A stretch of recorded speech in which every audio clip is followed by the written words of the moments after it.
Good morning, everybody. Welcome to the Buttermilk channel. This video is about a question that I seen on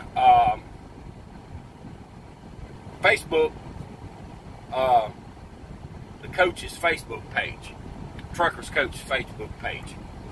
It says, how do you survive the first year of your authority? Stick around and I'll give you some tips that may help you in the long run.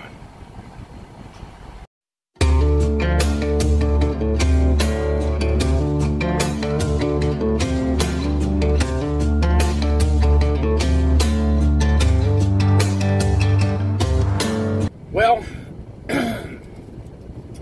here is a few things I have wrote down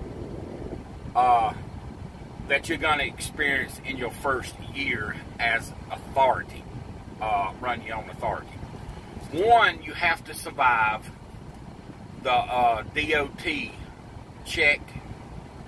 Two, you have to survive the IFTA fuel, where they'll break down your books, and you'll have to survive that also. So you have to make sure two things to keep up with: IFTA, all your regulations. I think it's either 5 or 10 parts that you have to keep up with your own authority. Insurance, maintenance, blah, blah, blah. Each, they'll give you a sheet, tells what each folder needs. You'll have to keep up with that. If you do that, they will, when they do their inspection, you'll pass. Then the accounting or whatever for IFTA will come out and ask to see your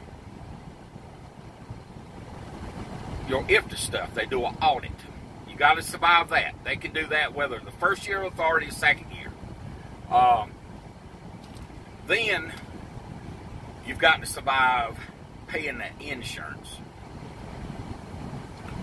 That's the number one thing. So you better have some money in the bank. Two is, if you're doing factoring, a lot of people don't tell you you need to survive by factoring each week to pay your bills.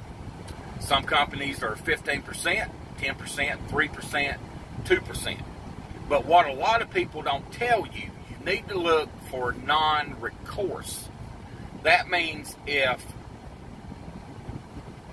just using this name, if a company like J.B. Hunt and you pull for them and they do not pay you in that 90 days, are they going to charge you on the back end for that load? If they are, you need to set aside at least another 10%. That way in 90 days, if customers don't pay and they do their audit, they will draw that off of your draw when you go factoring. Need to know things about factoring once you get your own authority. Because that can bankrupt you in a minute. Trust me, I know what I'm talking about. Load boards. Know your load boards. And how to set your truck up. How to run. Because there's a lot of fluff on these load boards. For instance, I live in the upper state of South Carolina. When you're looking for a load, they'll post it in Greenville, Spartanburg, and or the next town. They'll post it in 3 different names of towns that are close to Greenville, and you'll be picking up in Greenville. So there'll be like 3 different brokers. So you'll call on the same load sometimes and like, well, they're $100 cheaper. They're $200 cheaper. So you have to know your load boards, how to take that fluff out and negotiate your rates. Usually some of the bigger carriers C.H. Robinson, not carriers, brokers, C.H. Robinson, J.B. Hunt's. I have hauled for Swift. I've hauled for Landstar is probably one of some good people to work for. I've worked in the past, but I've had some issues where some of these people who do the military contracts, I forget their name, and some of these people who do the contracts for the nuclear power, some of them pay, some of them won't pay because you're 5 minutes late or got lost or truck breaks down. Then they back charge you $500.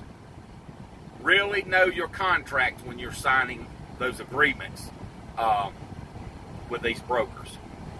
Okay, here's another plan to survive the first year of your authority. And we'll wrap this up. One, if you sign on with a mega carrier that gives you the freedom to do what you want to do. One thing about it, you get paid every week, no recourse. Two, insurance is usually about the same whether you're paying or you paying them. Three is financial backing. If you're trying to become an owner-operator out here with just a small budget, and if your factoring gets sucked up $38,000, be gone like that, it's not long you out of business. Like less than a year. Just keep that in mind. And when I say financial backing, some companies help you, they'll take a percent, then you can save that money up.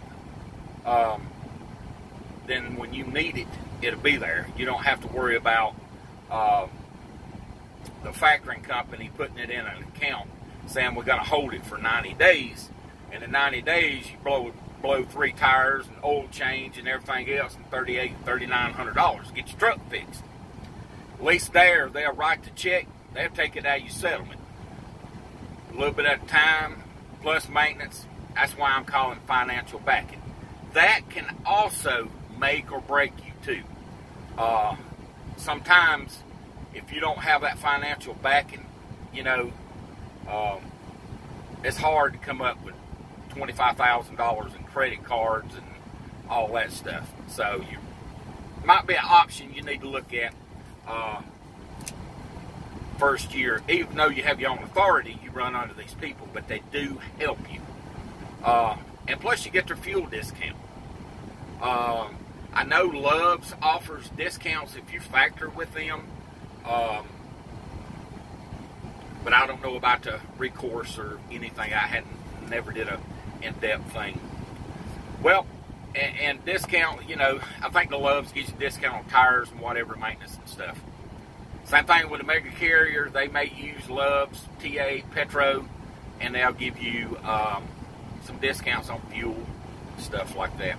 That's just questions you need to ask and look into to survive your first year as being an owner-operator with your own authority. Well, I hope this helps you out. If you have any questions, go to the Truckers Coach on Facebook. Join the page. There's so many people out here that can help you. And they're not biased. They just tell you like it is. Boom. And it's there. All right. Everybody have a good day. Remember, like, share, subscribe. This is the Buttermilk. We'll be getting back to our shenanigans probably in the next video. Everybody have a good day.